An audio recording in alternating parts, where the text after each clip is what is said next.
BMC News, informação que gera valor. Vamos trazendo exatamente informações de mercado, vamos tentar entender a visão de um grande profissional do mercado que está toda quarta-feira aqui com a gente, ele, meu querido André Machado, professor cofundador do Projeto 10%, conhecido carinhosamente como Ogro de Wall Street. Eu falo que eu sou a ogra da BMC News, roubei o apelido dele ali, que eu sou sincera, falo, muitas vezes sou vista como ogra, mas também tenho um coração bom. Bom dia, seja bem-vindo, André. Bom dia, Paula. Bom dia, meninas. Um prazer estar aqui de novo com vocês, mais uma semana. Obrigada. Prazer é sempre nosso.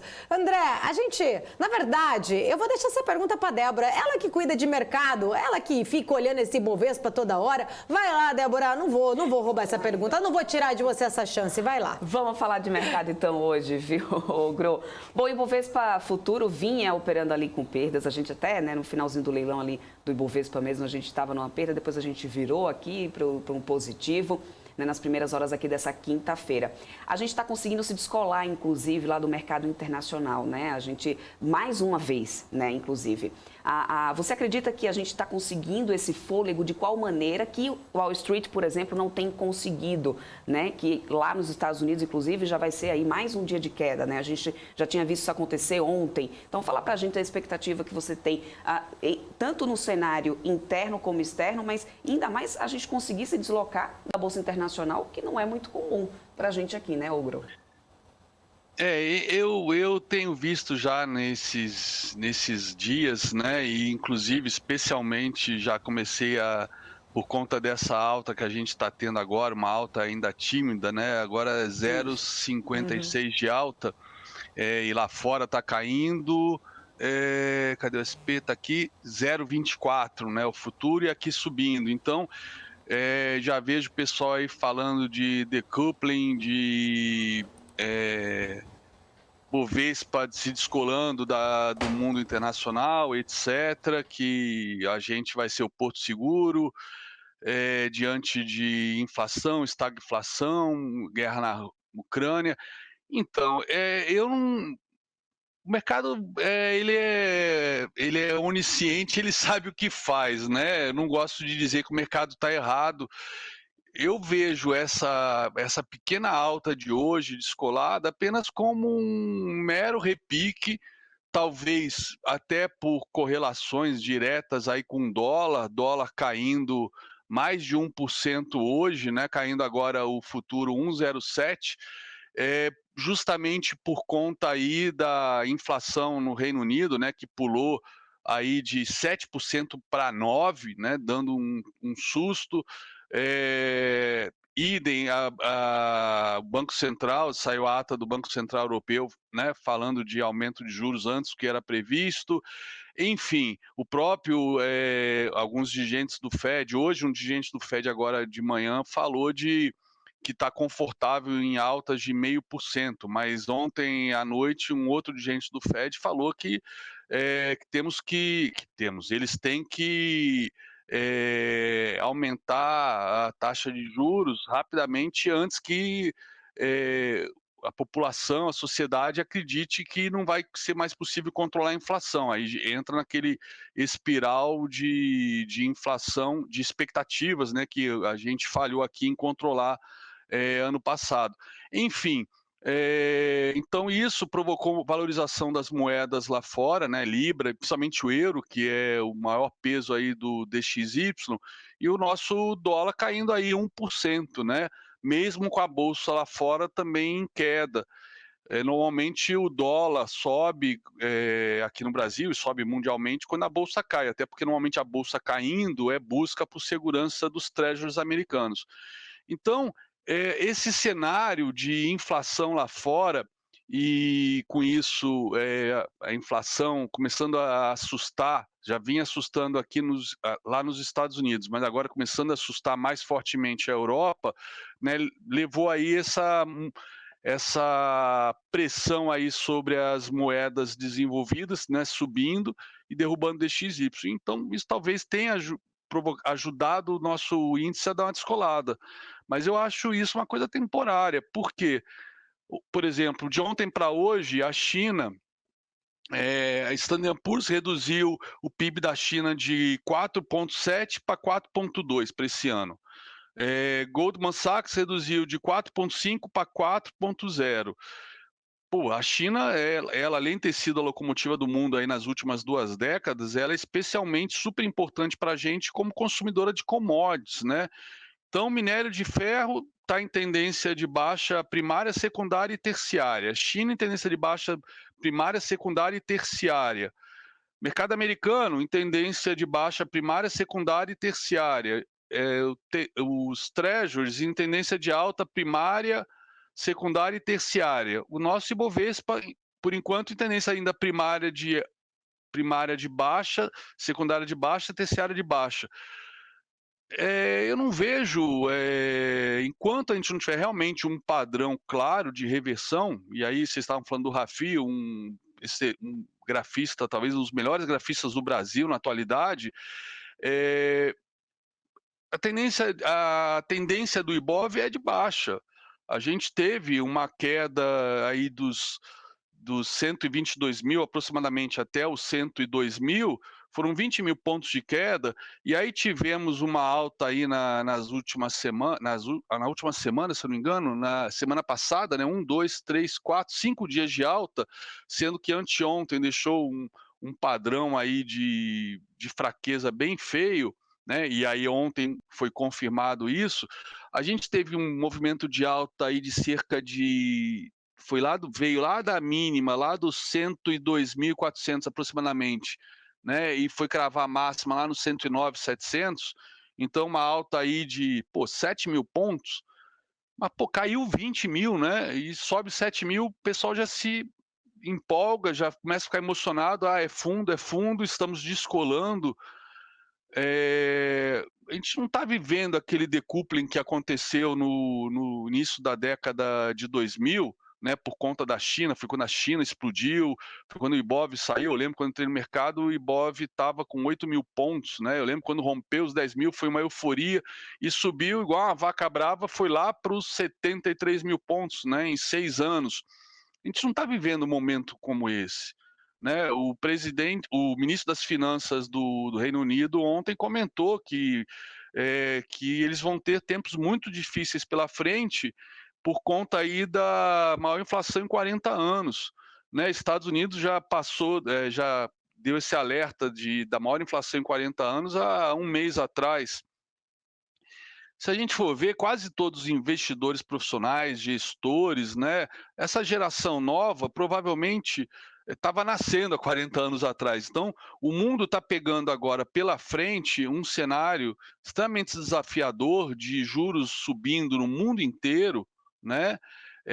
Esse Fed Boy que falou ontem comentou que talvez seja necessário realmente aumentar a velocidade da alta de juros e sair do campo da expectativa do planejamento de juros neutro, né, que era o que o Powell estava vendendo aí para garantir um pouso suave para a economia sem causar recessão, mas eu acho muito improvável isso ser conseguido, né? Então, neste caso, não consigo imaginar o nosso Ibov descolando. Desculpa, eu não consigo. Não tem, mas a bolsa está barata. Mas quando a gente fala de bolsa barata, né, a gente pode usar fundamentos para isso, análise fundamentalista, fluxo de caixa descontado, uma série de coisas. Isso é sempre olhando para o passado.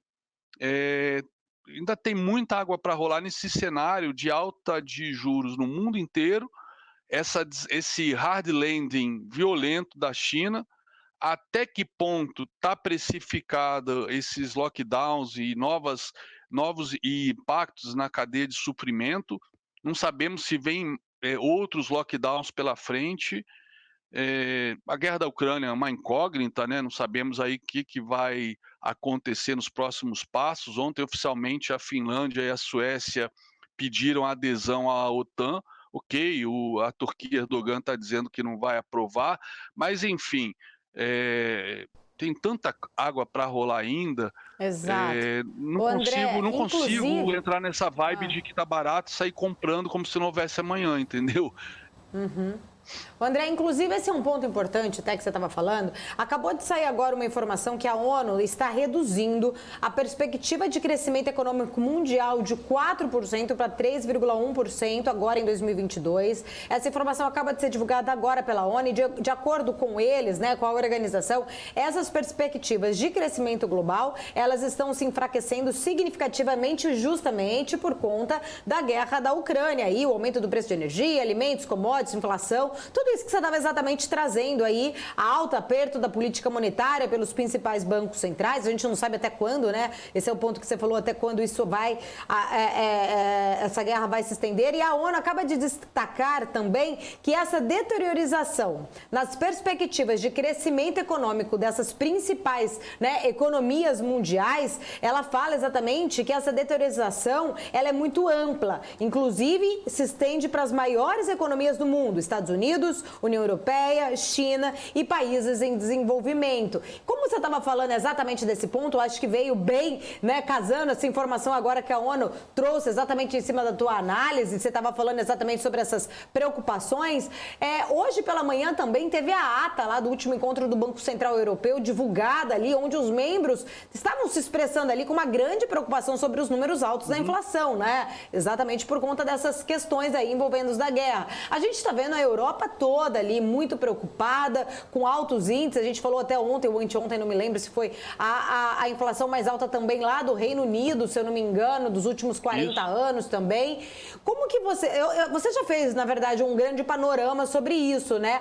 Mas você acredita que ainda existe espaço, tem topo para baixo, existe espaço para essa situação se agravar ainda mais? Ou será que não? Já estamos ali no fundo do poço?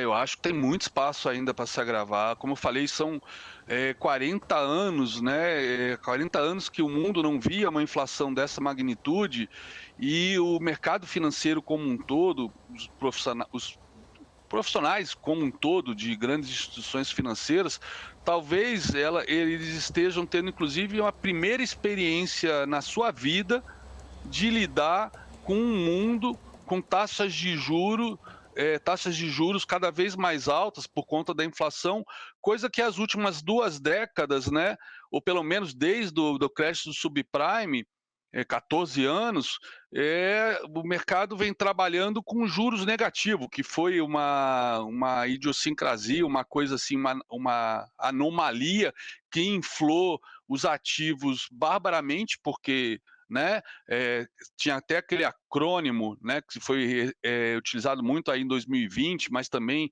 ao longo da última década, que era o TINA, né? There is no alternative, ou seja, vamos tomar risco, né? E isso, inclusive, transbordou para criptomoedas, etc.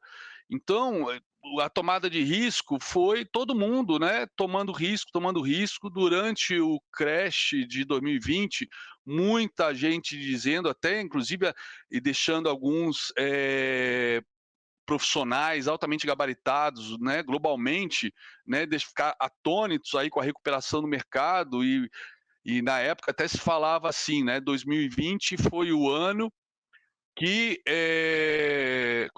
qual foi a frase? Os profissionais, né, fizeram papel de bobo diante dos amadores, né, porque não acreditavam tanto nos fundamentos para comprar a bolsa, e a bolsa subiu barbaramente por conta simplesmente de injeção de dinheiro.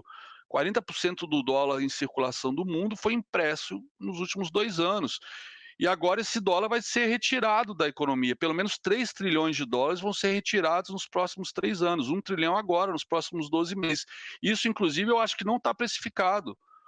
Talvez a taxa de juros, a alta de 3,25, né, talvez esteja precificado, mas essa retirada de 3 trilhões, então, está sendo feito um desmame agora do mercado financeiro e de ativos de risco que muitos nunca experimentaram antes. E como é que eles vão lidar com isso, né? tem muita coisa ainda para acontecer com relação à questão de inflação, com relação à guerra, com relação ao lockdown, com relação à China, freada da China, com relação a commodities. Não falamos ainda nada de riscos aqui no Brasil com relação à parte política, esse estresse aí, STF e Executivo mais uma vez, né?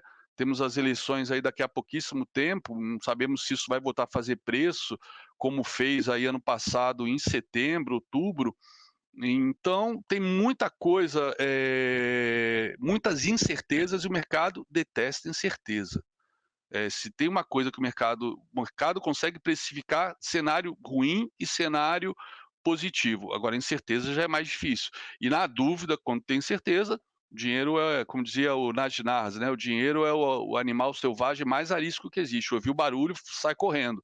Então a gente viu aí uma retirada de dinheiro agora ao longo de todas as últimas semanas. Agora voltou ontem e anteontem a gente viu depois de 8 dias de saindo mais de $1 bilhão, 1 bilhão de reais, né, da nossa bolsa. A gente teve agora um fluxo positivo ontem, anteontem, mas foi quase 200 milhões segunda e quase 300 milhões ontem. Ainda é incipiente para falar de o mercado fez fundo, a bolsa está barata.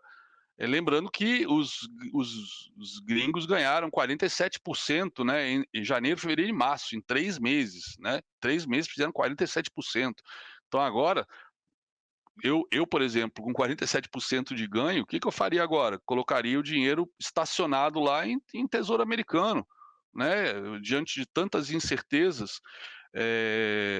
Não consigo imaginar, a gente não tem um cenário como foi em 2000 para, né, descolar do mercado americano, né, e ir embora, como tem algumas pessoas apostando. Realmente, eu queria o endereço dessa ótica para comprar essas lentes de contato cor-de-rosa, que eu não consigo. E olhar o dia de hoje, né, que está subindo agora, ó, já vai para 0,59 o índice futuro e o Ibov 0,49. Para mim, isso é um suspiro para de repente voltar a cair amanhã, talvez, né? Não dá para. O dólar agora está bem perto das mínimas, mas é por conta de valorização justamente do euro. Né? Pulou de 7% de março, pulou para 9% em abril. Um pulo assim de inflação anualizado. Acho que nem Brasil dá esses trancos de um mês para o outro. Então, de 7% para 9%, quer dizer, e os próximos meses, né? Como é que vai estar essa questão do euro? Tem muitos cortes agora que estão sendo feitos aí de gás, etc., né? Que passava pelos gasodutos ali da Ucrânia. Agora a Rússia está começando a cortar algum fornecimento, né? Antecipando o que pode vir lá na frente, né? A União Europeia começar a ter plano B aí para fornecimento e aí continuar com as sanções, finalmente cortar petróleo, etc. Então, mas a Rússia já está antecipando para alguns países isso, ou seja, é mais inflação, mais aí a expectativa de alta de juros pelo BCE, pelo Banco da Inglaterra, que já aumentou, mas continua aumentando, de repente doses mais cavalares, Estados Unidos idem, e a gente, né, o nosso risco Brasil, que entrou numa tendência de alta aí nas últimas semanas, isso tem que ser incluído aí no diferencial de juros entre os juros brasileiro e a Selic, né, e os juros americano. Aqui no caso, talvez a gente até possa realmente parar de subir juros aqui já na próxima reunião, enquanto lá vai continuar subindo. Isso vai diminuir o diferencial. Risco Brasil talvez continue subindo nos próximos meses. Então, qual seria a razão, por exemplo, para os gringos virem para cá, comprar, por exemplo, pré-fixado? Né? Hoje o leilão do pré vai ser um termômetro bem interessante. Né? Já foi muito fraco semana passada o leilão de pré. Vamos ver como é que vai ser hoje. E o leilão de pré era uma das coisas que estava levando os gringos a fazer o hedge aí com a Petrobras e Vale, né? Empresas dolarizadas, né? Empresas de commodities, digamos assim. E pô, mas minério de ferro agora entrando, agora não, ele já fez pivô de baixa e está em tendência de baixa primária, secundária, terciária, e China agora, o PIB sendo revisado para baixo por todo mundo, né, na casa dos 4%. Nossa, quem imaginava China com 4% de PIB, né? Quando se falava isso depois do subprime, falava que ia ser um hard land, né? Mas tá lá, o Partido Comunista Chinês, o Banco Central Popular da China, tá lá vai vir com novos estímulos, e aí sempre dá aquele movimento, né, temporário de puxada de commodities, ou puxada até mesmo de Bovespa, mas se está dando estímulos, né, indo na contramão do mundo inteiro, é porque já está vendo, há uma preocupação lá grande com relação a essa freada e com relação à bolha imobiliária, que ninguém está falando mais, na bolha imobiliária chinesa. Enfim, vendo todo esse cenário, essa aquarela, né, que eu pintei, eu não compro bolsa agora. Ô, André, Eu não compro bolsa. Ô, André, e por que você acha? Você acha que essa tua visão aí é especificamente isso que está fazendo com que os gringos não estão voltando aqui para o Brasil, nem para a renda fixa, que está com juros altos, Selic alta? O que você acha, na verdade? Por que a gente não está vendo mais, né, aquela presença expressiva que a gente tinha visto até no começo do ano dos investidores estrangeiros? Porque o que acontece é o seguinte, quando os juros altos, mas a gente tem que ver os juros real, né? Então, os juros altos, né? O juros real tem que descontar a inflação e tem que adicionar o risco país também, né? Aí quando você vai ver o que sobrou de prêmio, aí eu olho para os treasuries americanos. Poxa, eu acho que lá está mais seguro, né? Diante dessas incertezas globais e também incertezas aqui no Brasil políticas, né? Por enquanto, a gente não está nem vendo agora no radar, pelo menos eu não estou lembrando agora de nenhuma incerteza fiscal daquelas que provocou altas fortes nos juros ano passado e alta de dólar e queda de bolsa, inclusive. Eu estou vendo, mas tem os riscos políticos, né? E a gente vê claramente, por exemplo, quando a gente olha o risco Brasil vem subindo nas últimas semanas. Né? E armou pivô de alta e segue subindo, e agora ele está com alvo no topo, né? O Risco Brasil está com alvo mais ou menos no patamar de outubro, novembro. Outubro, novembro, né? Foi o nosso fundo aí do nosso Ibovespa, lá nos 100 mil pontos. Então, Risco Brasil subindo, inflação, pode ser que a inflação realmente aqui agora dê o Banco Central consiga ancorar para o ano que vem, né? Mas eu vi o Luiz Figueiredo falando de talvez já comece a ter corte de Selic este ano. Então, não sei se realmente a gente vai conseguir cortar a Selic, mas eu acho que a gente perdeu a atratividade aí para o carry trade, que era o que ajudou a puxar a bolsa, porque esse carry trade precisava de algum tipo de proteção, né? Porque o gringo não adianta. Quando a gente fala de BOV dolarizado, a gente tem que ver o BOV dolarizado não para ver se está barato em dólar ou não. Isso é bullshitagem total. O que interessa é, o gringo comprou bolsa a quantos pontos e quanto estava o dólar? Quanto que está a bolsa agora, quanto está o dólar? Fazer a conta para ver quanto que ele ganhou.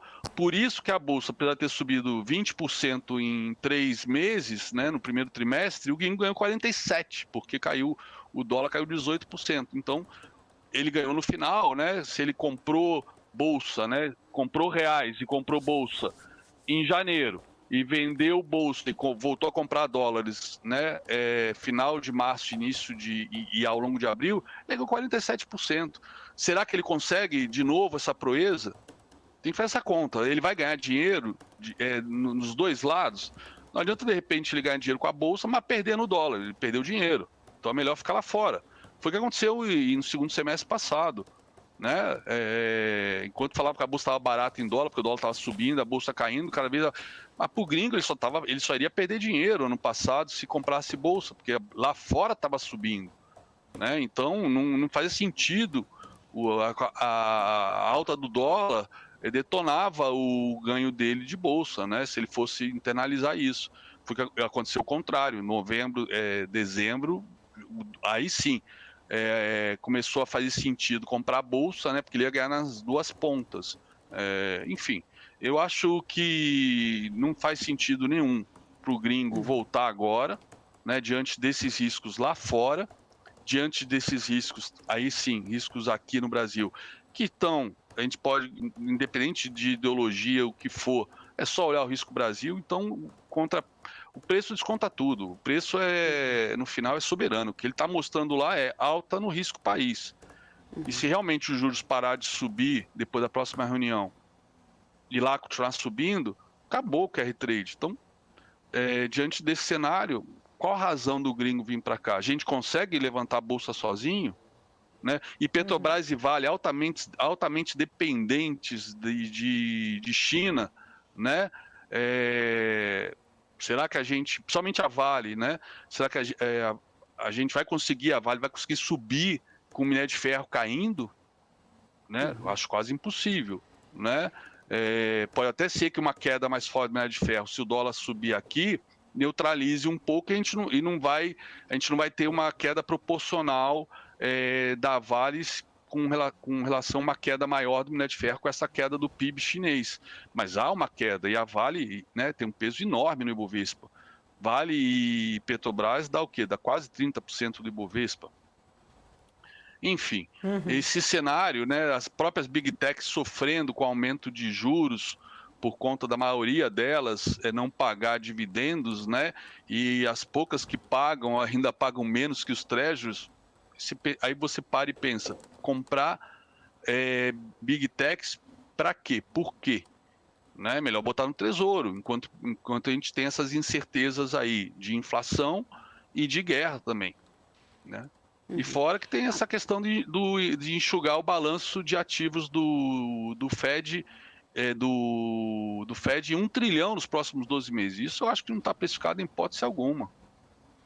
Agora, Gru, falando agora aqui de companhias aqui do Brasil, você falou aí da Vale, falou da Petrobras, agora falando um pouquinho sobre a Eletrobras, né? Como que você viu essa etapa aí que já foi concluída? Inclusive, eu queria entender como que está a sua expectativa em relação, né, à companhia, esse processo aí de desestatização da companhia, né, de privatização. E eu até trouxe aqui a Eletrobras para a gente dar uma olhada, o papel segue em alta aqui, quase 4% de alta para a Elet 3, a Elet 6 está em 4%. Como que você tem visto esse processo aí da Eletrobras, o que já foi concluído, né, e o andamento desse processo?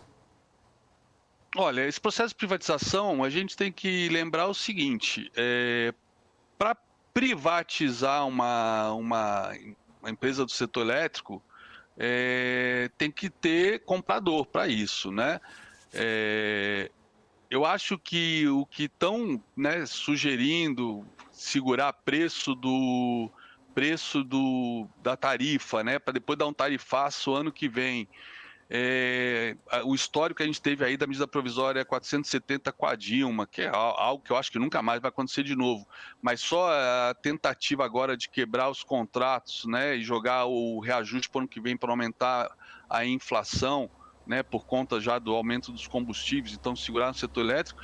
E esse tipo de insegurança jurídica que a gente tem, né, de mudar regras, mudar contratos, é algo que será que vai atrair gringos da maneira como para comprar, para a maneira como se espera, ou então algum consórcio de fundos aqui no Brasil. Enfim, eu acho que ainda saiu o resultado, ontem foi aprovado, né, o TCU liberou para privatização, mas eu acho que ainda tem muita água para rolar, eu acho que vai ficar um movimento muito especulativo, como que a gente viu, por exemplo, né, para mim tem suas similaridades, que é baseado em notícia, baseado em decisões políticas, como foi o caso da Oi, né, que o CAD libera ou não libera para quebrar a Oi, vender para as concorrentes, enfim. E no final saiu lá, o CAD liberou, né, com algumas contrapartidas, né, enfim, esqueci o nome exigindo algumas concessões, né? E o pessoal fala, a Oi vai explodir. Porra, a Oi tá abaixo, bem abaixo aí do patamar que estava quando foi essa discussão foi para o CAD, né? Que ela chegou a passar do R$1. Então, sem querer comparar Oi com Eletrobras, mas esse tipo de cenário, muitas vezes, o pessoal tem uma expectativa que na hora do vamos ver é frustrada, né? A gente já viu isso com leilões também de concessões na Petrobras. Eu lembro de um caso, todo mundo esperava, né? Dólar subindo porque esperava que fosse vir muito gringo para os leilões e de repente não apareceu uma proposta. A única proposta que tinha da Petrobras, ou seja, ia pagar em real, dólar, neca, não ia aparecer nenhum. Micou os leilões. E aí Petrobras cai, dólar que estava caindo por expectativa de entrada de dinheiro gringo volta a subir. Então, o pessoal nessas horas trabalha muito baseado em expectativas e em quase que num cassino, em apostas.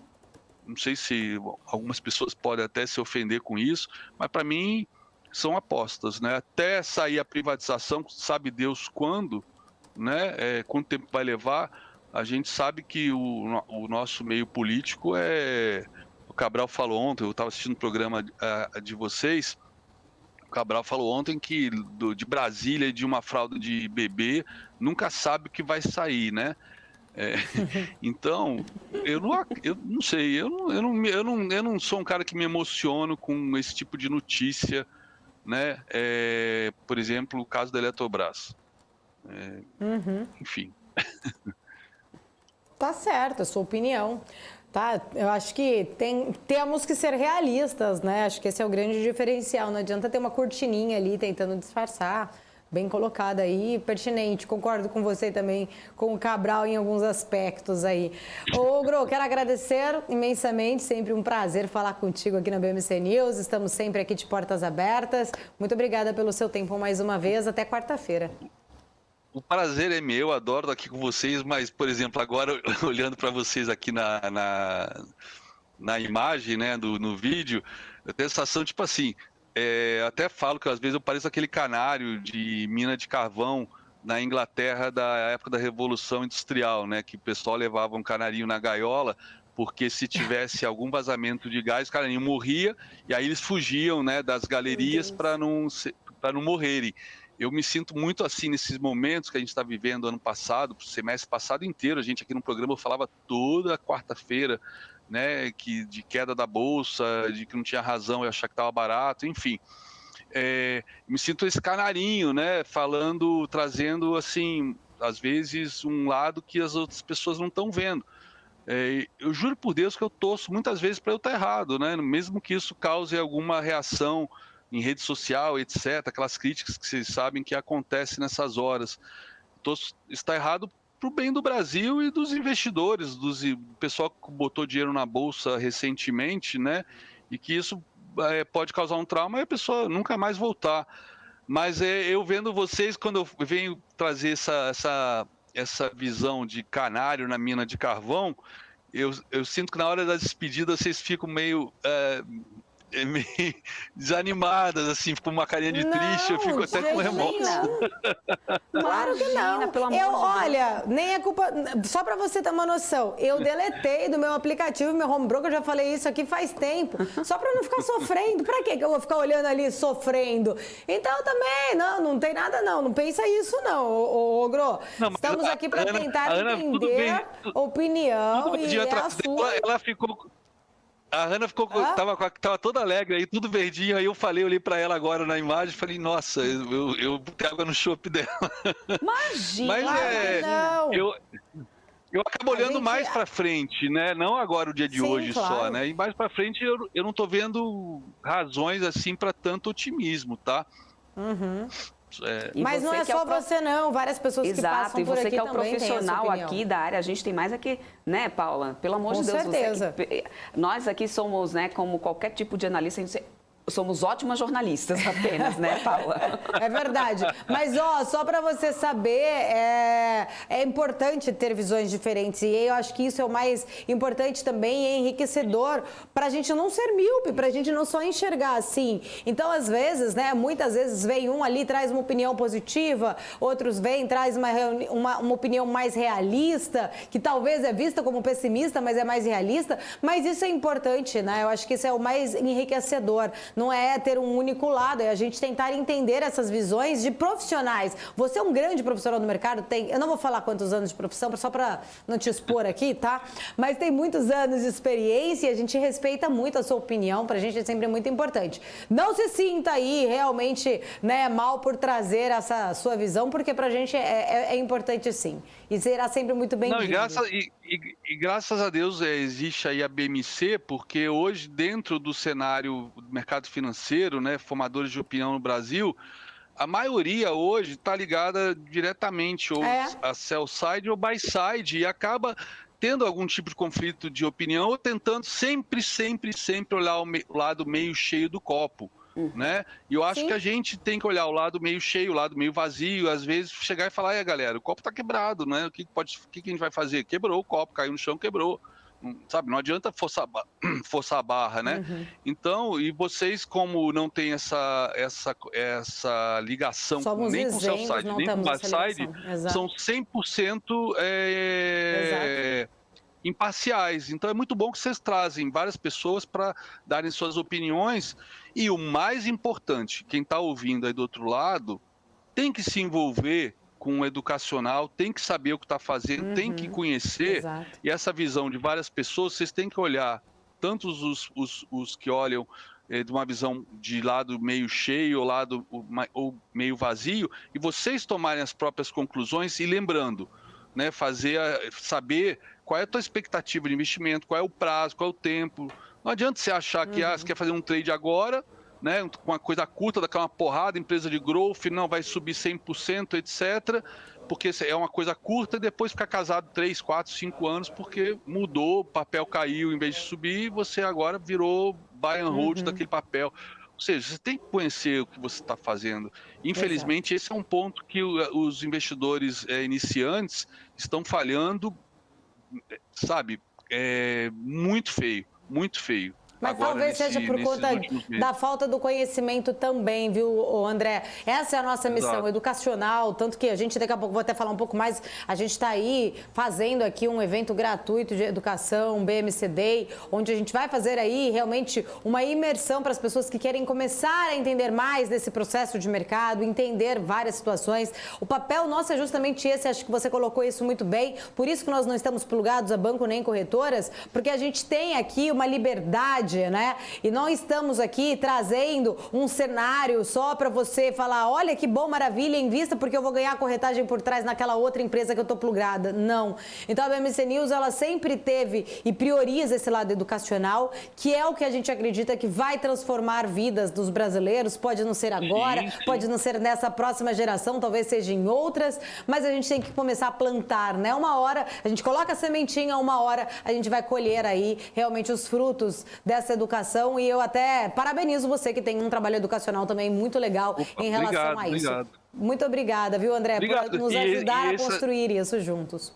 E essa sua iniciativa de um trabalho educacional na BMC vai ser legal, que vai ajudar a traduzir tudo que a gente fala, traduzir para a galera que está começando, né? Porque de repente o pessoal ouve a gente falar e fica meio perdido, né? Então, acho que vocês conseguem com isso fazer um complemento aí do trabalho de informação, mas além de levar informação imparcial, agora vão ajudar as pessoas a entenderem essa informação, que muitas vezes, por mais que a gente tente explicar, e eu mesmo sou bem exagerado, fico tentando explicar, é vício de professor, né?